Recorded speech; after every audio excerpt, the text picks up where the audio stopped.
আপনাকে এবং আপনার মাধ্যমে আমার নির্বাচনী এলাকা ব্রাহ্মণবাড়িয়া ৬ বাঞ্ছারামপুর উপজেলার পক্ষ থেকে, জনগণের পক্ষ থেকে এই সংসদে উপস্থিত সকলের প্রতি আমি আমার শুভেচ্ছা জানাই, সালাম জানাই। আসসালামু আলাইকুম। আমরা বাংলাদেশ একটা জাতীয় পুনর্গঠনের কালে আছি। এই পুনর্গঠনের প্রয়োজনীয়তা বাংলাদেশের রাজনীতিতে বহু আগেই তৈরি হয়েছে, কিন্তু কোন একটা রাজনৈতিক প্রশ্ন, একটা রাজনৈতিক ব্যবস্থার মধ্য দিয়ে মানুষ যে অভিজ্ঞতার মধ্য দিয়ে যায়, সেই অভিজ্ঞতার মধ্য দিয়েই সেই প্রশ্নটা দিনে দিনে গুরুত্ব লাভ করতে থাকে। বাংলাদেশে বেশ কয়েকবার আমরা রাজনৈতিক সংকট দেখেছি, কিন্তু 2008 সালের 29শে ডিসেম্বর নির্বাচনের পর থেকে যে সরকার ক্ষমতায় এসেছিল, 2011 সালে সংবিধান সংশোধন করে বাংলাদেশের রাজনীতিতে সরকার এবং বিরোধী দলের মধ্যে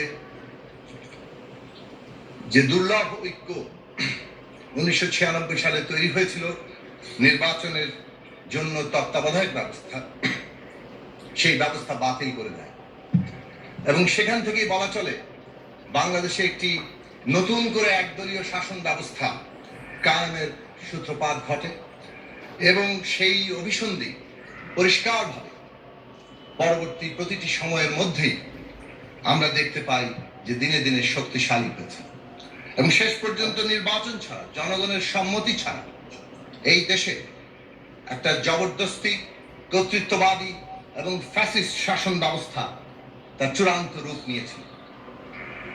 এই যে ব্যবস্থা, এই ব্যবস্থা যত অগ্রসর হয়েছে ততই এই দেশে জাতীয় পুনর্গঠনের প্রশ্নটি তার গুরুত্ব তৈরি করেছে এবং জনগণের মধ্যে সেটা একটা ব্যাপক প্রভাব বিস্তারকারী রাজনৈতিক এবং কেন্দ্রীয় প্রশ্ন হিসেবে হাজির হয়েছে। রাজনীতি শাস্ত্রে একটা কথা আছে, when idea grips the society it becomes a material force। যখন একটা চিন্তা সমগ্র মানুষকে আচ্ছন্ন করে তখন সেটা বাস্তব শক্তিতে পরিণত হয়, রাজনৈতিক শক্তিতে পরিণত হয়। আজকে বাংলাদেশের 2012 সালে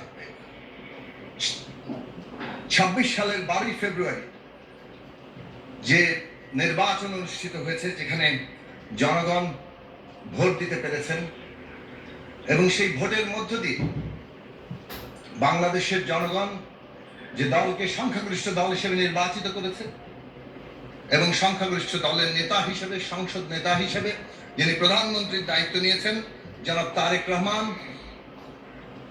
এটা একটা গুরুত্বপূর্ণ ঘটনা যে অভিজ্ঞতার মধ্য দিয়ে বাংলাদেশের এই জাতীয় পুনর্গঠনের প্রশ্নটিকে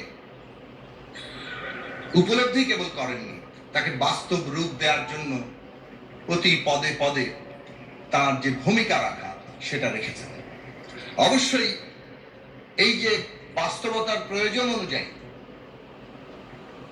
রাজনীতিকে পুনঃসজ্জিত করার যে ধারাবাহিকতা, বিএনপির প্রতিষ্ঠাতা শহীদ প্রেসিডেন্ট জিয়া রহমান এবং বেগম খালেদা জিয়া, যিনি তার ভূমিকার মধ্য দিয়ে বাংলাদেশের সকল মানুষের কাছে জীবন্ত অবস্থাতেই শ্রদ্ধেয় হয়ে উঠেছিলেন, তার ধারাবাহিকতা আছে। তারাও তাদের কালে ভূমিকা রেখেছেন। বেগম খালেদা জিয়ার নেতৃত্বেই বিএনপির মতো বড় রাজনৈতিক দল যারা রাষ্ট্র ক্ষমতায় ছিল, তারা এই দেশের পরিবর্তনের জন্য ভিশন 2030, যেখানে সাংবিধানিক পরিবর্তনের প্রশ্ন ইঙ্গিত করেছিলেন।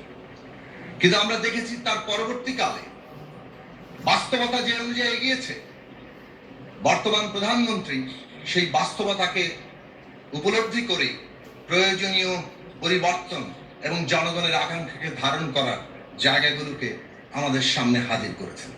তার ধারাবাহিকতাতেই এটা বলবো যে দলের পক্ষ থেকে তারা 27 দফা দিয়েছিলেন 2022 সালের 19শে ডিসেম্বর, এবং আমরা গণসংহতি আন্দোলন এবং আমাদের জোট গণতন্ত্র মঞ্চ, আমরা যারা 14 দফা কর্মসূচি নিয়েছিলাম, আমরা যখন যুগপৎ আন্দোলনের প্রস্তুতি নিচ্ছিলাম আর 39টি দল মিলে, আমরা তখন 31 দফা প্রণয়ন করেছি।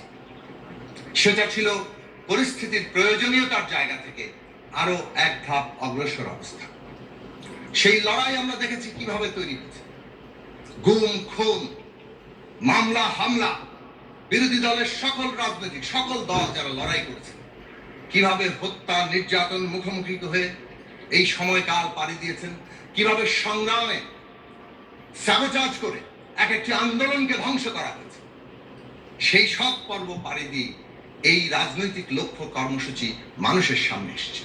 এর আগের বক্তব্যে আমরা বলার চেষ্টা করেছি যে এই যে জমিন পাটাতন, এই পাটাতন তৈরি হয়েছে বাংলাদেশের সকল মানুষের মধ্যে, যে এই রাষ্ট্র ব্যবস্থা না বদল ঘটলে বাংলাদেশ এগোতে পারবে না। আমরা একটা ক্রস রোডে দাঁড়িয়েছি, যে ক্রস রোডে বাংলাদেশ এগোবে না স্থবিরতার দিকে যাবে, এটা নির্ভর করছে জাতীয় পুনর্গঠনের উপরে, যে জাতীয় পুনর্গঠন রাজনৈতিক, অর্থনৈতিক এবং অবশ্যই সাংস্কৃতিক।